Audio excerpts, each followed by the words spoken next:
Pelemahan daya beli masyarakat sedang terjadi dan membuat sektor properti labanya ikut tertekan. Nah, apakah dengan pelemahan sektor properti ini justru menjadi kesempatan bagi investor untuk mulai mencicil beli di harga bawah? Dan kapan kira-kira sektor properti ini bisa bangkit? Nah, saya akan bahas di video ini, so stay tune terus.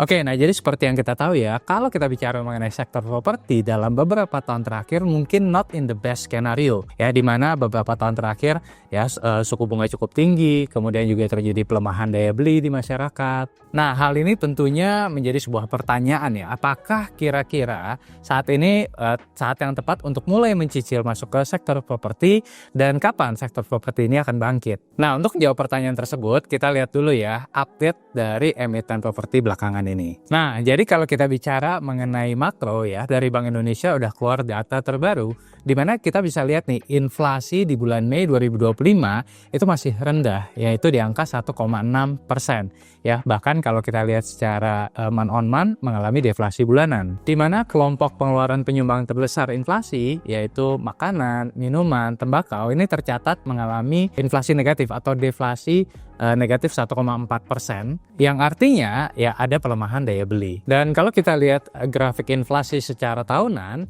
ya kita bisa lihat nih kalau inflasi ini cenderung turun dari tahun 2022 sampai tahun 2025 ini. Dan yang tadi sempat kita mention ya, kalau di bulan Mei sendiri secara bulanan inflasi kita tercatat negatif alias deflasi 0,37%. Nah, sekarang gimana sih kondisi properti saat ini? Nah, kalau kita bicara mengenai emiten properti, pasti yang terpintas di mindset kita yaitu mengenai penjualan perumahan residensial. Nah, untuk melihat penjualan perumahan ini, walaupun laporan keuangannya belum keluar ya, tapi biasanya di berita atau di corporate presentation management, itu akan ada informasi mengenai yang namanya marketing sales. Nah, apa itu marketing sales? Sederhananya, marketing sales itu adalah pra penjualan, di mana konsumen itu belum serah terima kunci dan unitnya masih dalam tahap pengembangan. Ya, jadi jualnya biasanya konsep gambar rumah. Nah, tapi itu bisa jadi tolak ukur untuk mengukur revenue ke depan atau penjualan ke depan. Nah, di sini kita bisa lihat ya, marketing sales dari sejumlah emiten properti ini mix. Ya, ada yang udah meningkat, ada yang masih turun. Nah, marketing sales yang mengalami peningkatan ada beberapa emiten ya. Contoh misalkan ada BSDE, Summarecon Agung, ya kemudian ada MDLN. Sementara untuk pertumbuhan marketing sales lainnya ini memang masih terjadi penurunan. Nah, bukan cuma itu, kita juga bisa lihat yang namanya realisasi marketing sales. Nah, jadi realisasi marketing sales ini kita bandingkan dengan target yang dicanangkan oleh perusahaan. Contoh kita lihat BSDE. Di kuartal 1 2025 ini sudah terrealisasi marketing sales 2,43 triliun. Artinya, realisasinya sudah mencapai 24,3% dari target manajemen di angka 10 triliun rupiah. Jadi, ya jelas masih achievable lah ya target ini untuk dikejar sampai akhir tahun.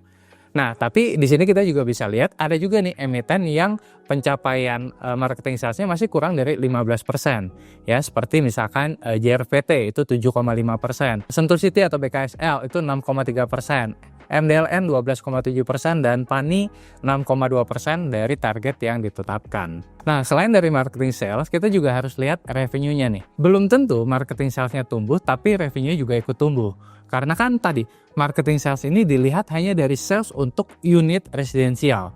Berbeda dengan ada emiten yang punya recurring income, ya seperti dari sewa gedung, tenan, dan lain sebagainya. Apalagi untuk marketing sales ya bisa diterjemahkan atau bisa dicatatkan sebagai pendapatan, ya harus ada serah terima kuncinya. Ya, jadi bisa jadi marketing salesnya besar tapi penjualannya kecil. Oke, nah di sini kita bisa lihat ya beberapa emiten, misalkan seperti SMRA atau Summarecon Agung. Ya, pendapatannya turun 1,4% year on year. Kemudian ada Lipo Karawaci turun 56%. Kemudian PANI juga turun sebesar 4,4%. Sementara untuk laba bersih ya seperti teman-teman bisa lihat di sini ada beberapa emiten yang mengalami peningkatan, tapi ada juga beberapa emiten yang mengalami penurunan. Dan ada juga yang sebelumnya rugi, sekarang menjadi untung. Nah, dengan hasil yang mix ini, pertanyaannya adalah apakah saat ini emiten properti masih dihindari atau ini sudah mulai ada tanda-tanda kebangkitan dan kapan kira-kira sektor properti ini akan mulai dapat panggung? Well, sebenarnya kalau dibilang harus dihindari semua juga nggak juga ya, karena tadi kalau kita lihat secara marketing sales, ada yang udah mulai naik ya, tapi ada juga yang udah mulai turun. Dan ini ada data menarik nih ya, kalau kita lihat pertumbuhan penjualan rumah, ini kan ada yang tipe kecil, kemudian tipe menengah, dan tipe besar. Tipe kecil itu luas bangunan di bawah 36 meter persegi. Tipe menengah itu luas bangunan 36 sampai 70 meter persegi. Dan tipe besar definisinya adalah di atas 70 meter persegi. Nah, kalau kita lihat by data, ya ternyata penjualan rumah tipe kecil nih cukup meningkat. Ya, sementara kalau tipe menengah dan besar ini memang masih agak sedikit melambat. Kemudian kita juga bisa lihat ada insentif gak sih dari pemerintah? Karena kalau kita bicara sektor properti tanpa insentif itu mustahil. Jadi harus ada insentif untuk sektor properti ini bisa bangkit. Kalau di semester 1 2025 ya, itu kan ada insentif dari pemerintah, yaitu PPN DTP. Pajak pertambahan nilai ditanggung pemerintah 100% untuk properti. Nah, tapi ini akan berakhir di 30 Juni 2025. Nah, bagi teman-teman yang belum tahu, insentif ini kan diberikan atas pembelian rumah tapak dan rumah susun dengan harga jual maksimal 2 miliar rupiah. Jadi kalau luas bangunannya di bawah 36 meter persegi ini kan masuk yang tipe kecil. Dan ya pasti mayoritas harga di bawah 2 miliar. Nah, jadi akan terbantu dengan insentif tersebut. Nah, yang menariknya adalah insentif PPN DTP ini akan diperpanjang sampai dengan akhir tahun 2025.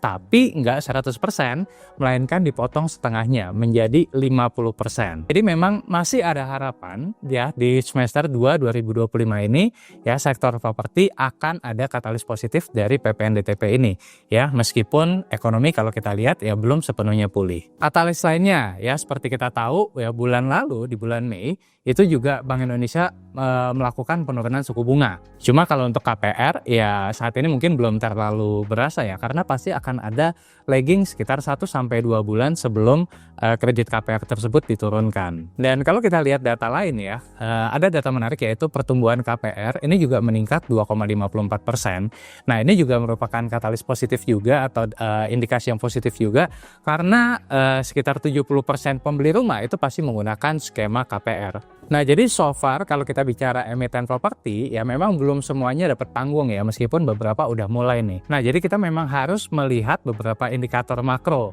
ya. Kemudian juga kalau indikator mikronya tadi kita juga lihat nih, apakah penjualannya ke rumah tipe kecil, menengah atau besar.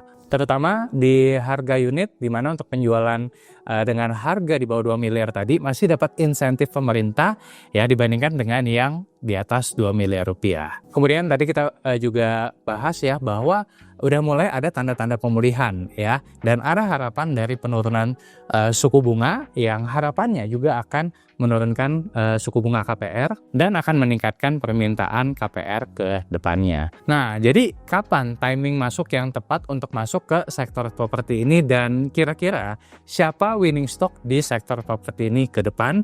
Nah, jawabannya bisa kalian temukan di workshop Stock Academy by RK Team yang akan diadakan di bulan Juni ini.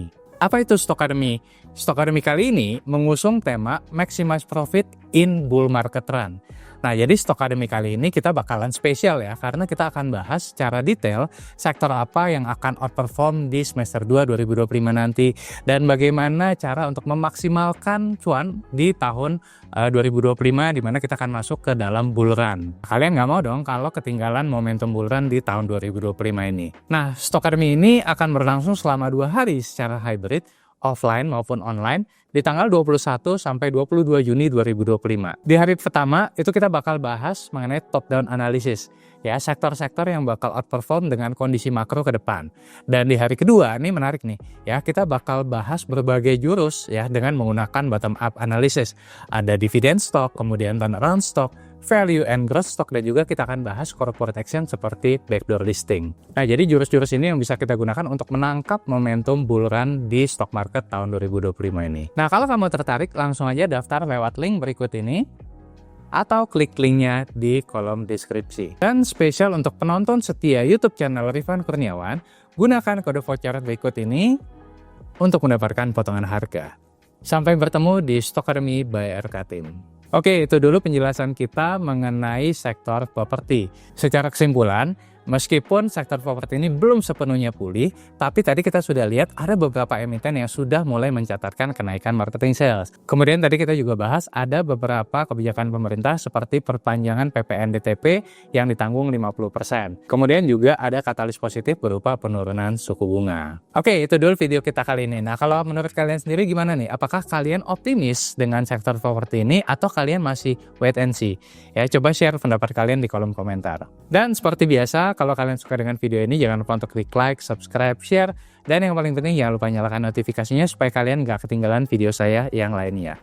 Akhir kata, salam dari saya, Rifan Kurniawan, Indonesia Value Investor, dan penasihat investasi terdaftar dan terlisensi di OJK.